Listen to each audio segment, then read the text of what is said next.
আমি রাতে গোসল করতে ঢুকে দেখি সিগারেটের প্যাকেট প্যান্টের পকেটে।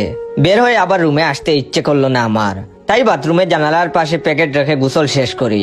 আমি গোসল করে বের হলাম, কিন্তু প্যাকেট নিতে আর মনে নাই। কিছুক্ষণ পর হুট করে মনে পড়লো দৌড়ে বাথরুমে যাই। গিয়ে দেখি প্যাকেট নাই। হুট করে মনে পড়লো আমার পরে মনে হয় আব্বা বাথরুমে গিয়েছিলেন। দেখলাম ভদ্রলোক তসবি চড়া গুনতেছেন আর আমার দিকে টেংরা টেংরা চোখে তাকাচ্ছেন। উনি শিওর প্যাকেট মেরে দিছেন। আমি কি বলবো বুঝতেছি না, বুকটা ফেটে যাচ্ছে। আমার এক প্যাকেট ডার্বি সিগারেট। আমি আবার ব্যাক পেইনের কারণে এমনি ফ্লোরে পড়ে থাকি, এই রাতে আর নিচে নামা সম্ভব না। আমি তখন আম্মারে বললাম, আব্বারে জিজ্ঞেস করেন বাথরুমে কিছু পাইছে আমার। আম্মা তখন বললেন, বাথরুমে আবার কি রাখছস, টাকা পয়সা রাখছস কি? আমি তখন বললাম, ওই এমনই কিছু, জিজ্ঞেস করেন কিছু পাইছে কিনা। আম্মা আব্বাকে জিজ্ঞেস করলেন, কিছু পাইছো জয়ের? আব্বা তখন তসবি গুনতে গুনতে চূড়া পড়তেছেন আর চোখ বন্ধ করে মাথা নাড়িয়ে হা বা না কি বললেন কিছুই বুঝলাম না। আমার তখন চিৎকার করে কাঁদতে ইচ্ছে করতেছে। এ কেমন ভাব?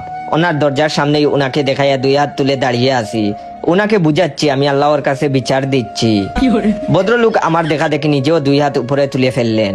মানে কি? উনি হাত তুলেছেন কেন? উনি কি ছেলের সিগারেট চুরির জন্য আল্লাহর কাছে ক্ষমা চাচ্ছেন? আমি তখন মনে মনে আমার মনকে একটা প্রশ্ন করলাম, এমন ভাবি কি চেয়েছিলাম আমি? রাতে ভদ্রলোকের রুম থেকে সিগারেটের গন্ধ ভেসে আসলো। আমি তখন উনার রুমের বাইরের দরজার সামনে গিয়ে দাঁড়িয়ে পড়লাম। আর তখন শুনলাম আম্মা বলতেছেন, ছেলের সিগারেট মাইরা খাও, তোমার লজ্জা করে না? আব্বা তখন বললেন, ওমা তুমি তো আমারে বাথরুম থেকে প্যাকেটটা আইনা দিলা। আমি জাস্ট মেঝেতে বসে পড়লাম, বুকটা চাপড়াচ্ছি আর ভাবতেছি আমি এই কাদের সাথে বাস করি, এরা কারা?